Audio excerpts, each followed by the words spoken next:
Hello, YouTube. What's up, Instagram? Facebook coming behind pretty soon. So great to see everybody. Welcome back to Homemade. Um, as always, want to thank you for coming and joining us on those platforms. It's wicked cool you're coming in from like YouTube and Facebook and Instagram. We love it. But I want to remind you, if you want to be able to cook along, actually interact with us, you can go to our website, go to withhomemade.com, sign up under the free class page, and just all you have to do is put in your email. Register. That's it. We'll send you the link, and that way you can log on Zoom. You get to cook along with us. If you're not cooking along with me tonight, you can still come hang out and turn on your screen. We can talk, say hi. You can ask me questions. We'd love that. It would be fantastic. We're gonna be making sweet and savory crepes here tonight. It's Moxie in the kitchen with Scan Pan and Global. Super excited for that because one crepe is good, two crepes is better. We've got almost 1,000 people signed up for this class. So I'm expecting a lot of people in. We've got over 100 people in the waiting room already. It's going to be a fun one. What'd you say, Heather? Heather says it's 4 o'clock. Time flies when you're having fun talking to everybody. All right, let's do it. Let's let everybody in on Zoom, shall we? All right. Here they come. There they are. Hello, everybody. Welcome back to Moxie in the Kitchen. Hey, Joe. Hi, Angie. Sandy's here. Giselle, Patty, Stephanie. How are you all? How's everyone doing out there? Give me some thumbs up. We're excited to make some, use our Moxie and make some crepes tonight. Not just one crepe, two crepes. We on board with this? We're going to have a crepe time. I'm just getting that joke out of the way. Most of you, as soon as you saw me, knew that was going to come. So it's done. It's on the table. We'll shelve it, and we'll move on and be more professional from here on. So as always, y'all, pop in the chat. I want to see where you're coming in from. We got Arlington, Virginia, Oklahoma coming already. So pop in there, say hi, let us know where you're coming in from. Also, while you're in there, look, you guys are beating me to it. Kathy Wong, say hi to Heather. Heather, as always, is in the chat to answer your questions, to help you out along with class. Also, she's going to be mad at me. I said this. Chef Lindsay's here in the chat today, too. She's hanging out with Heather. So some of y'all know and love Chef Lindsay. Send some love to Chef Lindsay. I want to talk to you as well. So I know the chat's great. It's easy, but the more of you that turn your screens on, even if you're not cooking along, I can see, make sure y'all are having fun here. But also you can raise your little virtual hand on your Zoom screen, and Heather will unmute you and you can talk. We can interact, ask questions as we're going along. I want lots of questions because I imagine everyone here has been to Moxie in the Kitchen with Scan Pan and Global before, but give me a thumbs up or raise your hand. Anyone, any first timers here? Couple. I see a couple first timers. Okay. So Moxie in the Kitchen is literally all about cooking with confidence. In the past, I've taken a recipe and crumpled it up and thrown it in the trash. I don't feel that dramatic today, but I want you to know that it's about taking chances, about like seeing what's happening in your pan, making adjustments. You think it's a little too sweet, make the adjustment.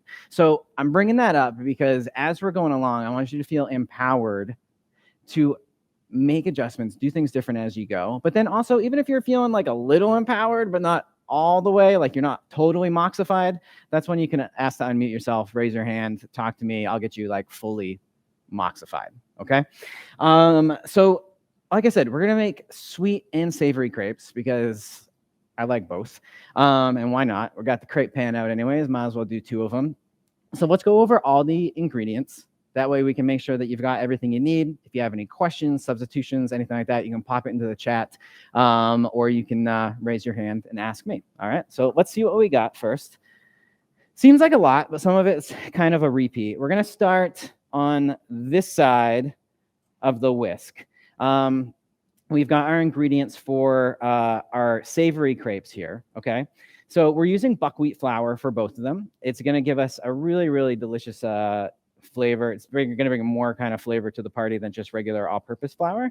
And this one, we're going to do straight old buckwheat. I was going to say classic, but I don't know if buckwheat's very classic to a lot of people. So straight old buckwheat here, plus 2 eggs. We've got a little bit of melted. We have a cup of milk. One of those things we'll learn later. This is a total Moxie in the Kitchen. We might need a lot of it. So just grab yourself a big old cup of water and we'll adjust that as necessary as we go. So that's our base batter here for our savory crepes. For our sweet crepes, I'm going to go over to the other side. It's the same thing. We got the same buckwheat flour, but we're going to, and the eggs and the milk and the ghee, but we're going to be adding in to make these gingerbread. Anyone make gingerbread cookies with me yesterday? We're making gingerbread crepes. We're doubling down. So we're adding in a tablespoon of molasses and then just like a half a teaspoon each of cinnamon, ginger, and nutmeg. Those classic kind of like, fall, winter warming spices. All right. And again, the water's for both. Then for our fillings, we're doing goat cheese. Just a little bit of beautiful chev for our savory with a mix of herbs. I've got some tarragon, some dill, some parsley, and some chives. A little bit of chopped thyme would be nice in here. Whatever you think that you would like to put in, that's kind of your moxie there. We're going to hit it with a little bit of lemon juice and lemon zest. And then we've got smoked salmon because, I mean, like, get real, right? Like goat cheese, herbs, buckwheat crepe. We're adding smoked salmon. For our sweet, we're doing a little sauce.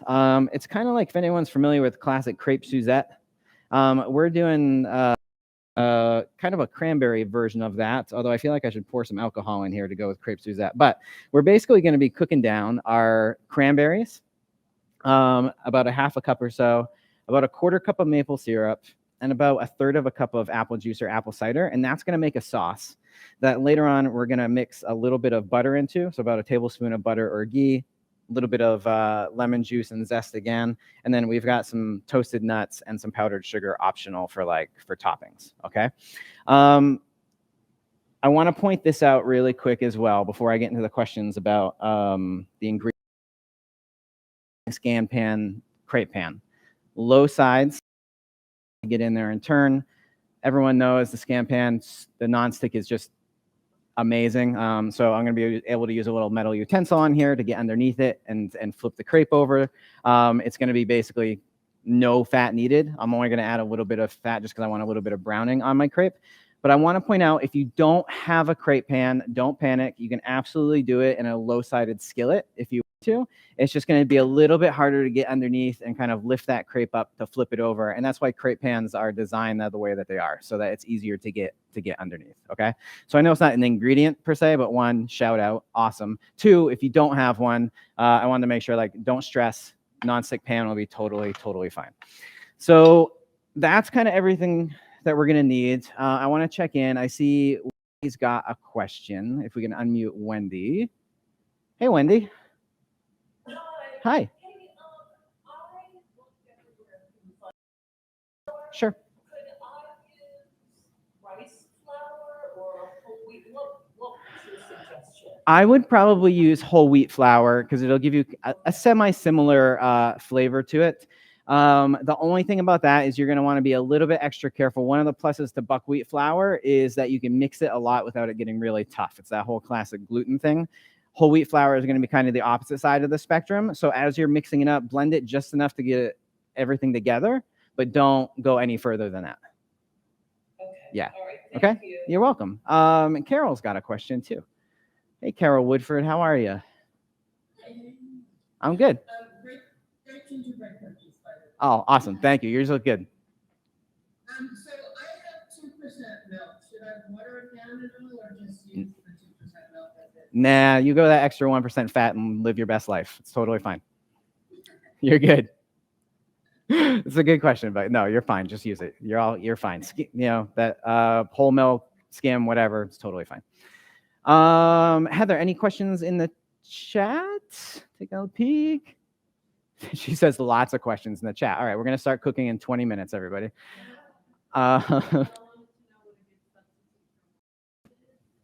Giselle want to know what a good substitute for molasses would be. It's going to change the consistency of the batter a little bit, but any sort of kind of a darker sweetener would be nice. You could actually put in a little bit of brown sugar in as opposed to molasses, so like a dark brown sugar. Put that into the batter. It won't be quite as molassesy as molasses, but it'll give you some of the flavor.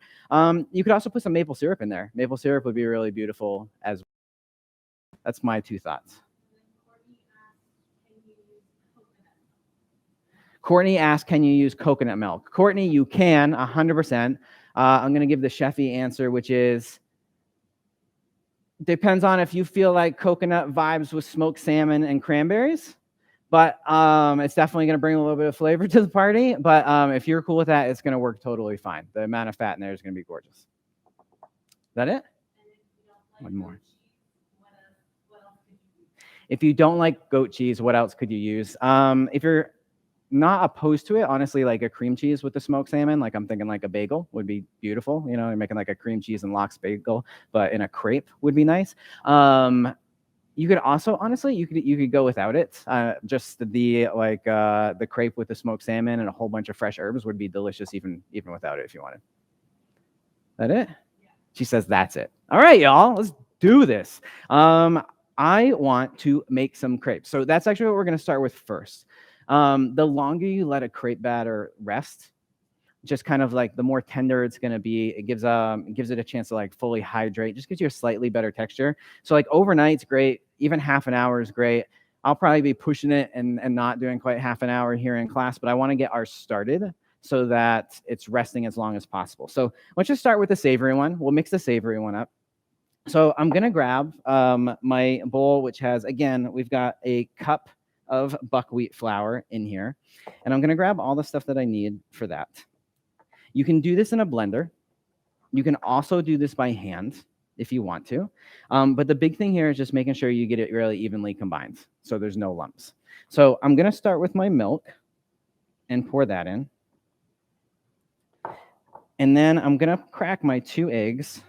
And as always, a big fan of no shells going into any sort of batter or dish that we're doing. So I think it's worth cracking the eggs in a cup.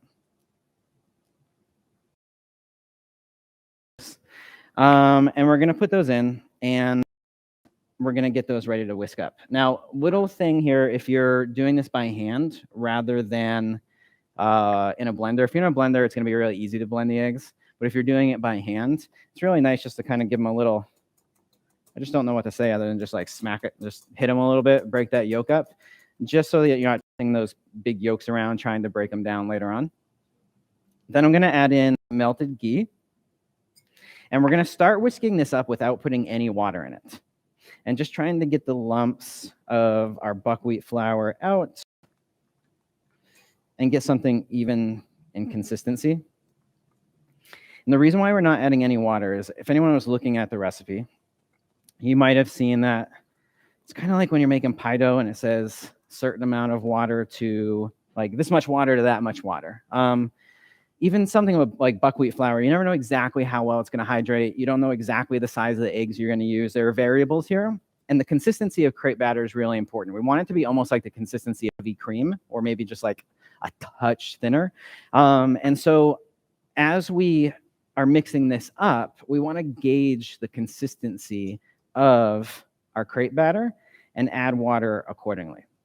So mine is a little bit thicker than like a heavy cream right now. If I go to the side angle, maybe y'all can see this a little bit better. So if I pick this up, I mean, it probably on the camera, it looks like heavy cream, but as I'm dragging my whisk through it, I can feel that texture difference. So I'm going to add in just this is official. This is, I should write a dictionary for Moxie in the kitchen measurements. So this is a Moxie in the kitchen. This is a skosh. I'm adding in a skosh of water. And going to whisk that through. If you're not down with the skosh, I probably added maybe a little less than 1/4 of a cup. And whisk it, and I'm feeling pretty good about that, like about that consistency. Now, as this rests, it's going to thicken up even more as it rests in the refrigerator, if you decide to refrigerate yours to let it rest. So that's why I'm saying have more water than you think you need, and just have it on standby. Because when we go to make our crepes, we're going to adjust the batter one more time so that we feel really confident about it. And you might have to add a little bit of water to do so. All right. So how's everyone feeling about that before I mix up our gingerbread one too? Are you all trending along with me? We feel good about whisking our crepe batter up? Okay. All right. Tons of thumbs. There's thumbs up. All right. So let's mix up our gingerbread one. Basically, same thing. Only difference is now we're going to be adding in those gorgeous warming spices, and we're going to be adding in our molasses. So while I'm doing this, since you all know how to do this, since I so eloquently explained on the first go, Let me check in with you. Has everyone made crepes before? Do you guys like making crepes? Have you tried making crepes? Leslie's saying yes. I'm seeing some nods. I'm seeing some no's. Heather says no. Susan says yes.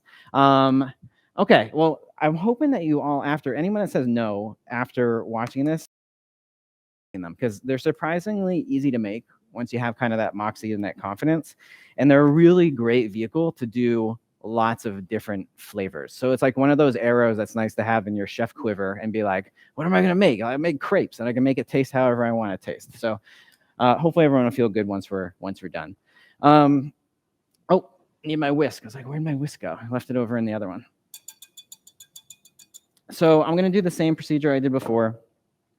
I'm going to add those eggs in, kind of break them up a little bit, add my milk in, and then my molasses and my butter. And this is a perfect example too. Like I wouldn't be surprised with the molasses going in, like if I decide that this one needs a little bit more water than the other one did to get it to the right consistency.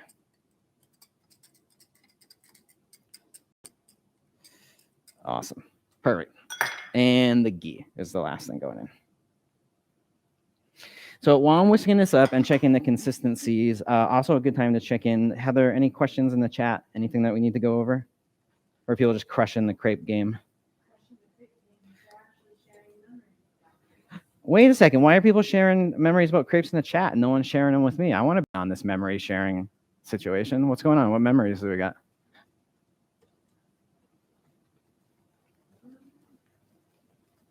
Ooh. Margaret makes Swedish pancakes, which are like crepes.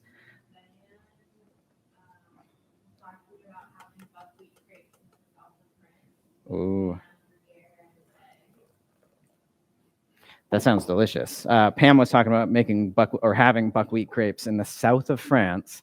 Why did I use that weird accent? That wasn't even French. With ham and eggs, and that sounds amazing. So yes, with this one, I'm using a little bit more water in my gingerbread one. And you can see it's a little bit darker than the other one because of the molasses that we added. Very nice. Just gonna whisk that up and then set it aside. Perfect. Okay, so those are both ready to go. I'm gonna let them hang out. If you want to, put them in the fridge. Just know that the fridge is gonna thicken up a little bit when you bring it out, so you might have to adjust the consistency a little bit. And then if you wanted to, like I said, this is a great thing. You can make it the night before and it'd be along with me, so you feel really good about it. But at a minimum, you can hang out and rest. We should make our cranberry sauce. So give me a thumbs up if you are in a good spot. We got crepe batter good, and you all are ready to burst some cranberries. Let me see. Patty's giving me a subtle head nod. Yes, Patty says yes. Alyssa's good. Joe says no, but Joe, I have all the confidence in the world in you. Kat's still whisking. Stephanie's good. We're kind of across the board. Okay, so I'm gonna wait just for 1 second, and I'll tell you a couple other things that we're gonna need to cook the crepes. So I mentioned earlier crepe pan. It is a really good investment if you like cooking crepes. They're really great, versatile for other things too. I like cooking fish and like scallops on the crepe pan too, because it's really easy to get underneath them with like a fish spatula and flip them. But you're gonna need your pan. I recommend a ladle. So one of the trickier things to getting a crepe right is getting that batter on there and getting it spread out evenly. So a ladle is really going to help you put the batter on there. If you don't have a ladle, just like a little quarter cup measuring cup would be really nice.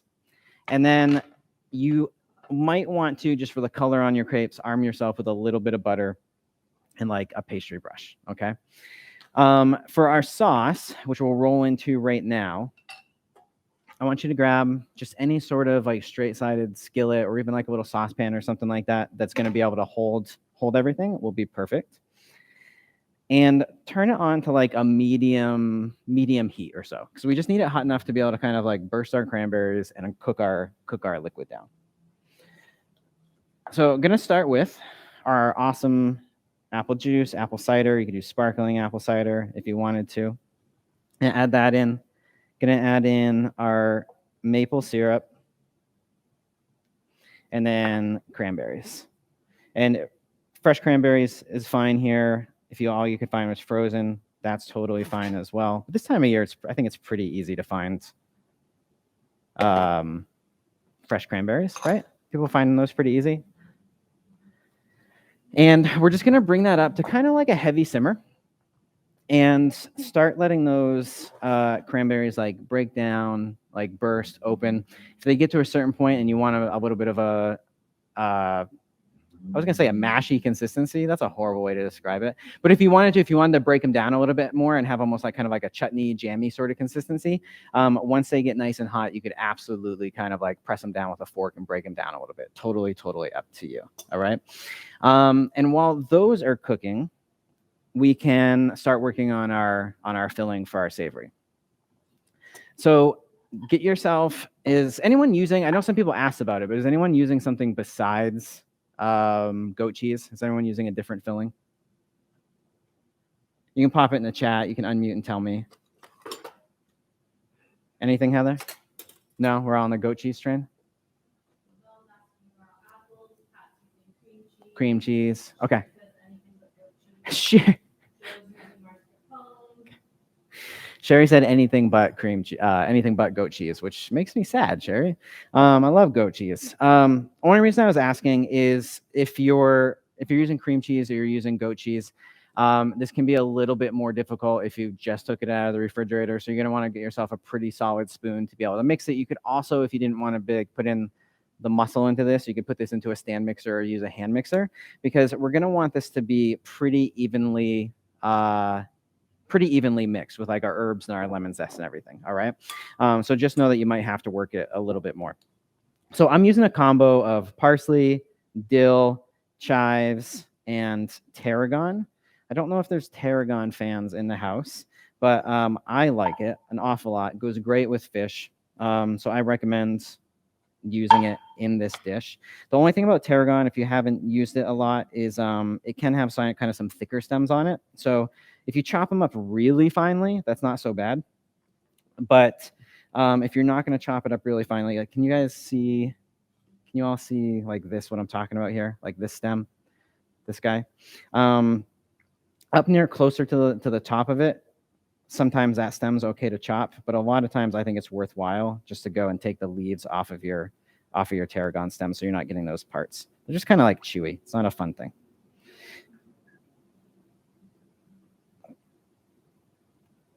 All right, so getting those off, and then we're just gonna roughly chop it up.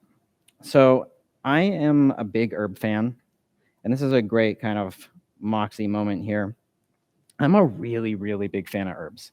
Herbs and acidity, like vinegars and citrus juices and stuff, those are two of the ways that I love adding flavor to food. It doesn't always have to be salt. It doesn't always have to be a ton of fat. So for me, herbs is like a really great chance to be able to add a ton of flavor. And so for me, I don't always like chopping them down really small. So I'm going to chop mine and leave them relatively coarse, so that as I'm getting the bites of goat cheese throughout my crepe, I'm getting really nice big bursts of like herby flavor. So I'm just going to pass through it 2 or 3 times. And I don't know if y'all can notice this, but I kept gathering it up into a tighter pile and then chopping through. And that allows me to cut through the herbs without them bruising. If you have them all spread out all over your cutting board and you're kind of like chasing them around on your cutting board, you end up squishing them rather than cutting them. Whereas if they're in a pile, you can cut them, and there's kind of like, there's resistance, I guess, because they're all kind of like piled up on top of each other, and it allows the knife to glide through them really well. And can you all see that on this camera, like just how they're not bruised? They're all like really dry.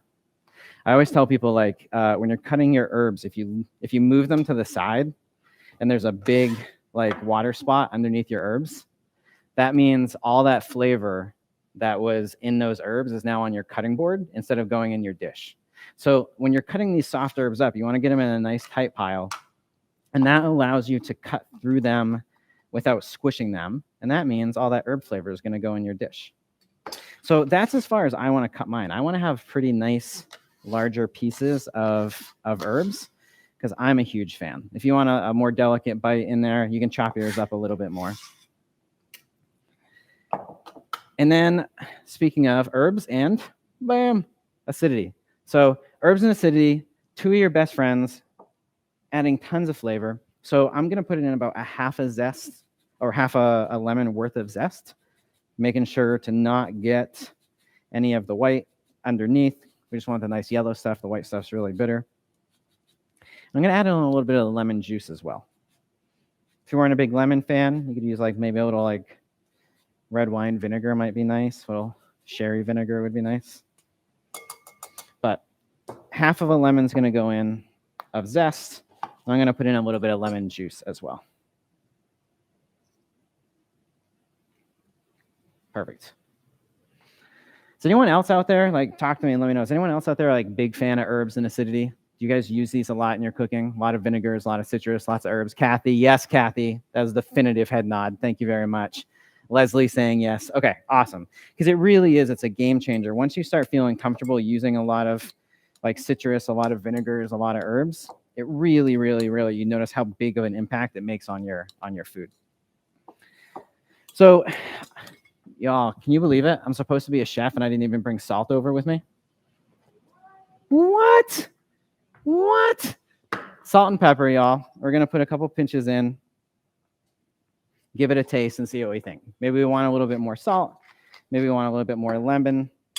And this really is, that's one of those like, you know, cooking with Moxie things legitimately, where you might have different, and our recipes are great, but you might have a slightly different goat cheese.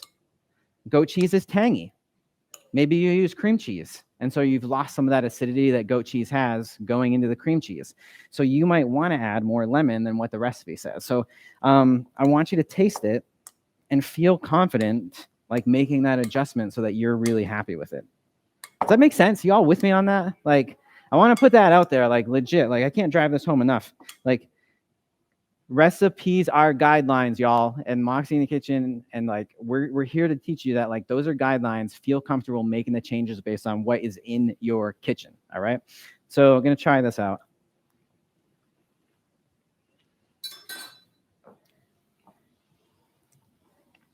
I'm pretty happy with that. That's pretty spot on, and it's delicious. I'm sorry, non-goat cheese fans. So that's good to go, and I want you to see what is happening over here, y'all. Cranberries starting to burst. Liquid starting to boil down. The maple syrup starting to boil down. The apple cider. And you can kind of see how some of the cranberries have already sort of started to fall apart and break apart. And this is where I'm saying it's up to you. This is your choose your own adventure part of this. You can absolutely break these down more if you wanted to, but if you like the bigger kind of like pops of cranberry, leave them. I'm a big fan of flavors in your face, so I'm gonna leave them because when I plate this up, I want people to get like a really nice big bite of cranberry. So for me, I'm gonna let this reduce down a little bit more because I don't know if y'all can see this okay. You can see the texture, the consistency of the liquid. I want it to be a little bit more like a sauce when it goes on the plate. So I'm gonna let this just cook for like one more minute, and but then I'm happy with it. I'm happy with where that's at. So batters are done. Goat cheese done. Cranberries done-ish. Gonna give mine another 60 seconds or so. Let me check in. How's everyone doing out there? Crepe batter, filling, cranberries. We're feeling pretty good. Nicole says yes. Joe, that batter looks great. It's a great consistency. All right, people doing good. Okay, cool. So as soon as I'm happy with my cranberries, I'm going to set them aside for a second, and we're going to talk about cooking these crepes. So this is, if you're not feeling confident, just bring it from like within, like just confidence coming. I'm going to push some out that way towards you. If you cook crepes a whole bunch of times, then you're just excited. So I'm happy for you. Be excited. But grab yourself whatever it is that you are going to cook with for a nonstick skillet, and let's get it onto the stove. Okay. So I'm going to set my cranberries aside for just a second. Yeah, what's up, Heather? What would be a good substitute for the smoked salmon for Somebody's asking what would be a good substitution for smoked salmon if you're a vegetarian or somebody that just doesn't like smoked salmon. I know it's kind of maybe a weird example. I don't think you can really substitute anything for smoked salmon exactly. Like it's a very unique thing, especially like in the vegetable and like plant world. But just from like a delicate like nature of it, I think like very, very thinly sliced like zucchini or summer squash would be very gorgeous with like the goat cheese filling. So you just like layer some of that in there, maybe a little olive oil, a little bit of lemon juice on them, and set those in there, and it'll give you a kind of a similar like delicate texture, and it would be a really nice flavor to go along with this. That's the first thing I go towards. Assuming you want to do the goat cheese too. Otherwise, we just go a whole nother thing. And that's where I'm saying, like, it's up to you. Like, if you're like smoked salmon, goat cheese, like that sounds great to me. What does sound great to you? You know, like those are the world's your oyster here when it comes to a crepe. Heather says the world is your crepe to fill as you wish, and that is going on a bumper sticker somewhere. All right, y'all. So, like I said, tools that we need. Ladle or some sort of like a measuring cup, something to flip them with. I'm using this little offset spatula, maybe a little fish spatula, something like that would be really great. If you're using something like the Scan Pan, all y'all know and love Scan Pan. I see some of them in your kitchen. You know, you legitimately don't need any sort of butter, any sort of oil. Like the batter is going to go on, it's going to come off. It's going to come off so well, it's going to be an accident. You're going to like move this skillet and it's just going to slide off. For real, it's happened. I'm going to add just a little bit down because I just want a little bit of color. But just know if you're using a Scan Pan, you don't need it. If you're using a different pan, you may. So just have that ready to go. And then I recommend having a couple of plates. So, or just like a sheet tray, something like a landing spot, basically, that as you're cooking your crepes, you're going to be able to take them out and set them onto while you're cooking your next batch. Okay. So give me a thumbs up when you're feeling good about that. When you're like, hey, Ben, we're good. I've got my station set up and ready to go. Kat's good. Wendy, was that a thumbs up?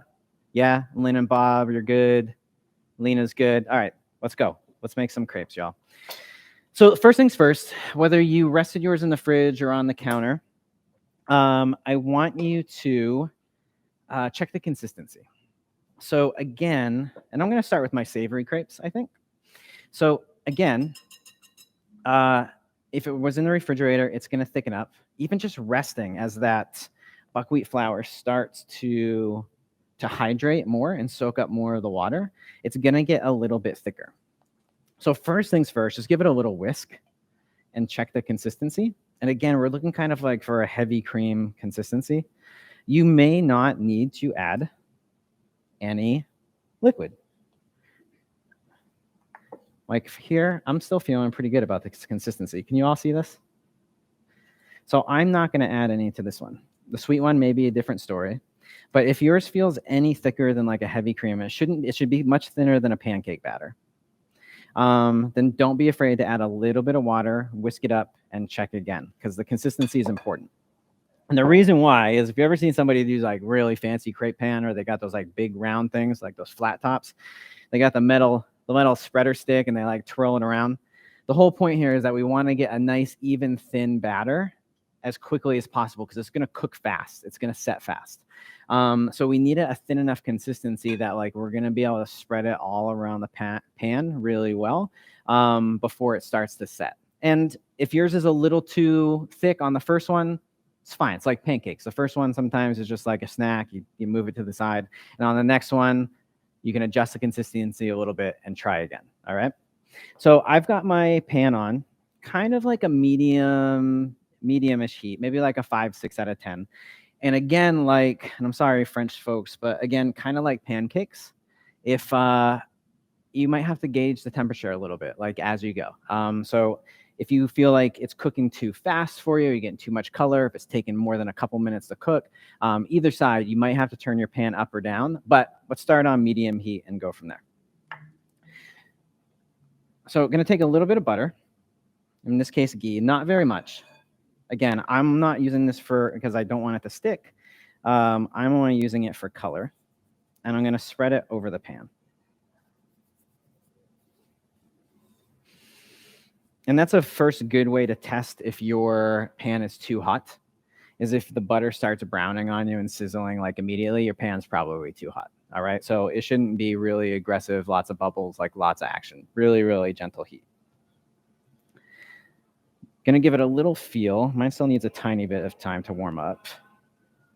And we're gonna grab that ladle, or if you don't have a ladle, that measuring cup. And again, we're gonna look for about a quarter of a cup. Now that about a quarter of a cup feels like another one of those things where there's a little bit of confidence here. Everyone has, oops, wrong. Y'all didn't tell me I was on the, you're like, Ben, I can't see anything. My bad, y'all. Is that better? Is that better, everybody? You might have a different size pan than my scan pan here. So if I say a quarter cup, if you are like end up with the world's smallest crepe or a big giant crepe, use a little bit more batter, a little bit less. By the time you've cooked one or two, you're going to be a really, really good spot. Okay.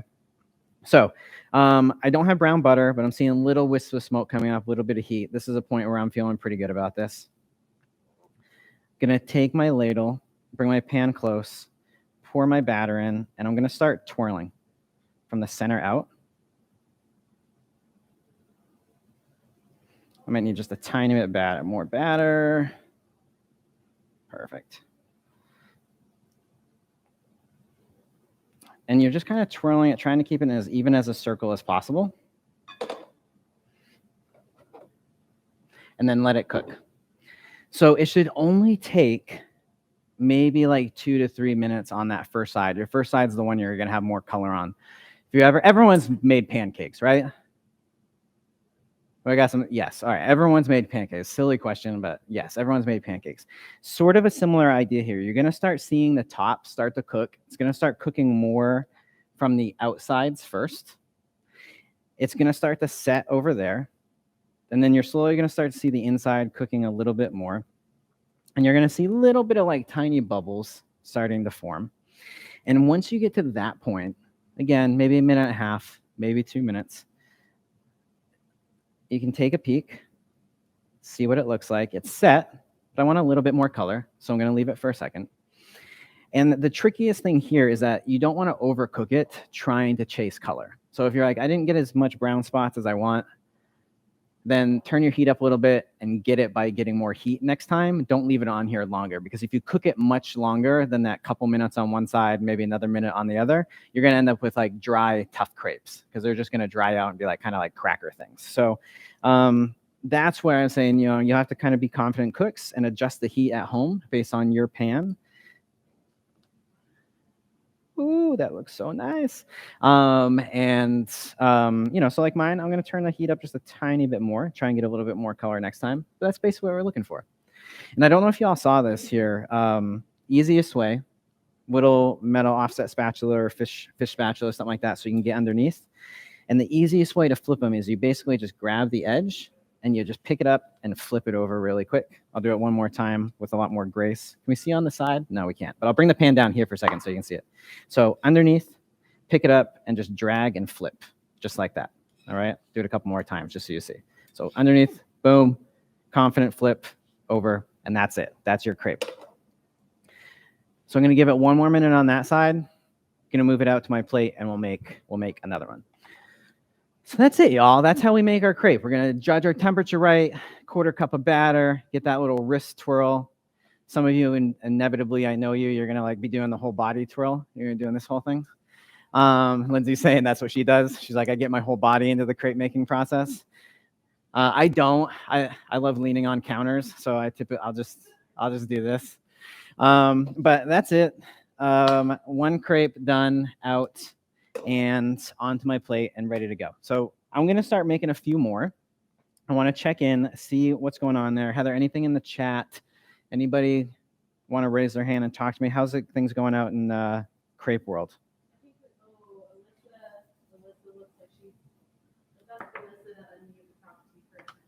Alyssa, can you unmute and talk to me for a second? What is happening in your kitchen? This is a special request from Heather. Can I see you? This is what's happening in my kitchen. Alyssa, what happened? Okay, I'm gonna guess. Don't cry. Don't cry. Turn your heat up a little bit. Get your pan a little bit hotter and try again. And the other thing is you might have tried to flip it a little too quickly, like before it set all the way. So let it cook a tiny bit longer. And actually, yeah, can I see your batter really quick? Alyssa, can I see your batter really quick? Yeah. Spoon your batter for me. And if you try a second one and a little bit higher heat and a little more cook time doesn't work, take a little bit more of your flour and whisk it in and thicken it up just a touch. Okay? You're welcome. Of course. Just don't cry. There's no crying in Moxie in the kitchen. All right. So one more crepe going in. For me, tears instead of salt. No tears instead of salt. So batter. I'm going to do this one a little faster so I can get a nice big thin crepe. Woo. Look at that, y'all. Oh, I got some little hangers on the edge there, but that's okay. It's still pretty good. There's another one. And I'll leave it on the top down this whole time so you all can see it. Can you see already how quickly, I mean, what was that? It was 20 seconds. And how it's already starting to cook around the edge. You see the color change and it's starting to dry like in the middle. So again, minute and a half, 2 minutes, somewhere in there is a good ballpark for how long it's going to take. This is going to go really quick and then we'll flip it over. So I'm going to make 2 of these ones of my savory. So I'll let that one cook. And then I'm going to switch over probably and make a couple of my sweet ones as well. Because that way I can show you how to plate them all up. And then, yeah, this is perfect. So if I bring this up close, you all see that? You see how there's like little bubbles happening? Like, and they're starting to come through the surface. That's what I'm talking about. It's like a good sign. It's just like cooking pancakes. They're just thinner and Frenchier, basically. But otherwise, it's about the same. It's about the same deal. So I'm going to take a peek at mine. Yeah. Yes. Okay, so check it out. So crepes set, I can go all the way to the middle, pick this thing up. So spatula going under, little Moxie confidence, boom, flip it over. There we go. There's the color I'm talking about. See? So I turn my pan up a little bit, confidently made a little change, a little hotter pan. And now I've got a little color compared to that one. I'm a happy camper.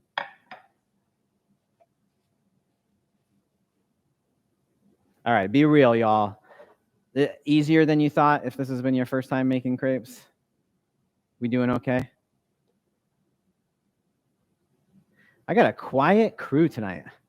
I'm telling y'all, it's the week after Thanksgiving. Everyone's been real quiet. Lena, how are you doing? I'm going to start picking on people randomly from now on. That's what I'm going to do.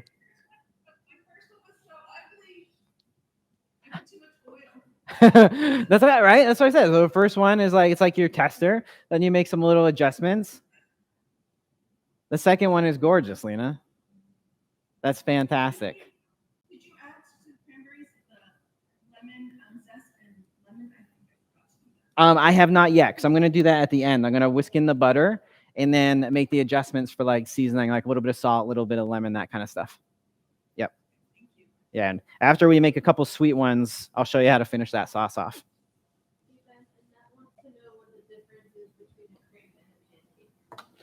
Annette wants to know the difference between a crepe and a pancake. So there's a couple. I mean, one, all joking aside, the thinness is obviously like a huge difference. But the other big difference is you might have noticed there's no leaveners here. There's no baking soda, baking powder, stuff like that. It doesn't need it. We're not looking for height. We're looking more like for a wrap, kind of like a eggy, dairy, soft like wrap. And so for a pancake, you're looking for something that is going to puff up, expand, have pillowiness to it. And that's why you've got the baking soda and baking powder. That's really the two biggest differences, the thickness and the leavening agent. It's an awesome question. All right, so let's make a sweet one. I'm going to do this again. One more time. We'll go top down. I think that's nice for y'all to be able to see the little swirl. So I'm going to take my batter, nice hot pan, gingerbread down, swirl around. Got to be quick and confident with this. Try and get something close to a round.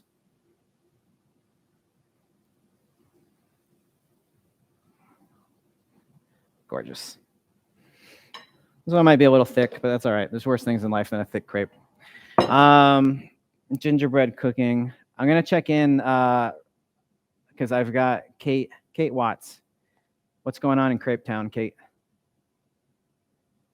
Hey, so are you putting parchment paper or anything between them like it's Yeah, if you're gonna make a ton of them, Kate, you absolutely can do that because they're gonna be sitting around and the pile will stack up and the pressure.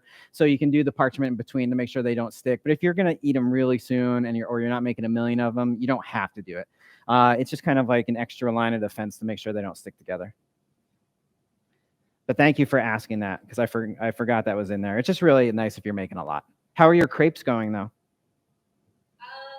They look really different every time, so I'll see which one I like the best. That's fine. When I first started to learn to write cursive, like my G's look different every time, and then eventually they all look the same. So the crepes will be. It's a example. Couple more, you'll be good. G Fisher, what's going on in your kitchen? Hey, Hey. I was wondering if, since these aren't the ones with regular flour, no gluten. Yep. Would they hold up to make, like with all the leftover crepes, the crepe cake that you put pastry cream in? I knew someone was going to go mill crepe. Yep, 100%. So if y'all don't know what Angie's talking about, there's a French cake. Basically, you take leftover crepes and you just put a crepe down, put some sort of filling, crepe filling, you just pile it up into a cake, basically. Yes, these will absolutely be fantastic for that. Gingerbread mill crepe, I'm down. It's pretty good. So then I feel like we need to call out Joe W because everybody's mesmerized by her screen and what's going on there. Everyone, Heather says, and I need to take a look. She said I need to look at Joe W's kitchen because the chat's going crazy and everyone's mesmerized by. They have a crepe factory. Are they doing the dip method, or are they scooping? Joe, what's going on? She's not on mute. She's too busy making crepes. Joe, what's going on? Hi. Hi. We're using an electric crepe maker for the first time. So is it the one where you dip it down into the batter? Yeah. Nice. So y'all, Joe has this fancy thing. They make electric ones where you take the batter and you put it in like a little shallow dish, and then you dip the electric maker down in, and it like forms over it. You all are hilarious. I love you too. You're the best. That's awesome. Oh man. Well, it sounds like everyone's doing okay out there. Totally normal. Like I said, some of your crepes the first time are going to be a little bit different than others. It just takes a little bit of practice. I'm going to be real. The pan really does help. We all know how much we love Scampan here and use it. Having a really nice nonstick makes a huge difference on the crepes. It just honestly does. So you guys see how easy it is for me to cook them and flip them. But just make sure that you practice a few times. You'll get a hang of it. Good to go. So I'm going to cook this one last crepe. Then I'll have 2 of my savory, 2 of my sweet. We're going to fill them up. We're going to have a crepe party. Everyone looks like they're doing pretty good out there. So I'm happy. I'm good to go. And I want to know if there's a trick if you're using the wooden dowel to spread the crepe batter. Oh, that's a good question. I don't know if I have something to show it with. Was it Janelle? Janelle was saying she was asking about the wooden thing to be able to spread it, the crepe spreader. Let me flip my crepe, Janelle, and then hold, please. I'm going to look for something to be able to show this really well. So basically, you're not trying to. It looks like a T. So it usually has like a dowel and then either a flat piece or another dowel that's shaped like a T. And the trick to it is you're actually not like trying to like spread around the pan. Your hand is staying in the middle. And the wooden dowel that's straight up and down goes in the middle, and the other parts are out. And you're just kind of like twisting the spreader. Does that make sense? And that is how you're just kind of like twisting it basically on almost the same axis, and it's causing that T section to kind of like turn around. I don't know if this is helping at all. This is helping at all, but that's basically what you're doing. You're not trying to it's not like frosting a cake or putting peanut butter on a toast. You're not like moving your hand all over the place. Hand staying in the middle, and you're twisting that thing, around the middle. Nailed that explanation. She knows exactly what she's a pro at it now. Okay. All right. Crepe out. What do you all say? Should we plate up a couple crepes? Savory sweet? Yeah? All right, cool. Let's do it. So I'm going to trade off. Trusty crepe pan gone. Where'd my cranberries? Here. And as Lena was asking earlier, we're going to, so even sweet stuff needs a little bit of salt. Helps salt in there. In a little bit of ghee. Great too. And I'm going to add in a little bit of lemon juice. You could also use zest if you wanted to, which I think I will. And the only thing here is you don't want it to be too hot at this point, because if it's too hot, the butter is going to start to separate, start to break. So it's just kind of like a really gentle heat to emulsify your butter or your ghee into this sauce. And then, hands, thumbs up. How many people have made crepe Suzette or know what crepe Suzette is?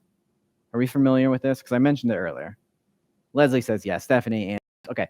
So that's basically you're taking crepes and you're putting them in kind of like an orange and Grand Marnier boozy citrus sauce. And you're cooking the crepes in the sauce, which is what we're going to do here. So it's a really great way to infuse some extra flavor into your crepes. You don't have to use like Grand Marnier or alcohol like we're here, but if you want to, you can flambe it, you can turn the lights down low, have flames going up, impress people if you're home alone, just have fun by yourself. I don't know. But at the very least, it's a really great way to take your crepes, kind of cook them into a sauce. And it's just like cooking pasta. If you put them in that hot sauce, it's going to like soak it up a little bit. The crepes are going to do the same thing. So the gingerbread crepes, we're going to treat, like I said, exactly like crepe Suzette. And so we're going to fold them in the really traditional triangle shape. And then we're just going to let them warm up and kind of like infuse in this sauce. So I've got my gingerbread crepes here. Fold them over. A little gentle triangle again. So just in fourths. And you just kind of like nestle it down. Mix it in the sauce. Tuck it in. One. Fold over. Fold over. Put in mouth. No, put in pan. Put in mouth will be soon. Let them kind of swim around in there. You can take some of the sauce, put it over the top, kind of just let them get all happy. You know what I mean? And I'm going to use this time as an excuse just to taste it, see. But I'm probably pretty happy with it. Woo! It's really good. It's really good. I love cranberries. I champion cranberries. That is delicious. And as soon as you're happy with the sauce, those are kind of like warming up, do their thing. You can just shut it off. You don't want to over reduce that sauce. If you did, you could always hit it with a little bit more juice or a little bit more water. But leave them just like that. Classic crepe Suzette, to be honest with you. Serve it right in the pan, y'all. You can top it with a little bit of walnuts. I've got pecans here. Hazelnuts or something would be nice.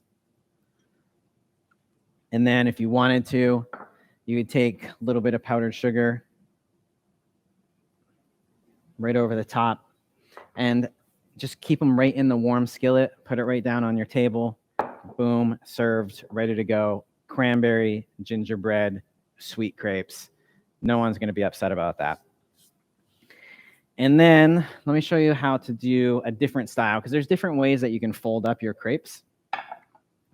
So for your savory ones, instead of folding them that way if you're serving them at the same time, like maybe this is a brunch deal, you know what I mean? This is like your sweet brunch option. This is your savory brunch option. A really classic way is basically to roll them, almost like blintzes, if anyone knows a blintz, right? So you pick whatever side you think's the prettier of the two sides. This is the prettier of my two sides. Got gorgeous color. Boop. That's going to be the side that I show the world. The side that I hide is going to get rolled up on the inside. I'm just going to take a healthy kind of smear of our goat cheese. Heather says delicious goat cheese. I agree. Delicious goat cheese. You don't have to go all the way to the edge, but it'd be nice to have a little bit of the bite throughout like the roll. So maybe cover like the middle 50% of it or so. And then you're going to grab yourself a couple nice pieces of your smoked salmon, whatever type you like. I'm going to go with 2 slices, I think. That looks good to me. 2 slices is good. If you want to put a little bit more fresh herbs in here, you can. But then you're literally just, I like to kind of put it over like this and then start the roll again. It gives you a kind of a nice clean tuck. And then just roll the whole thing up.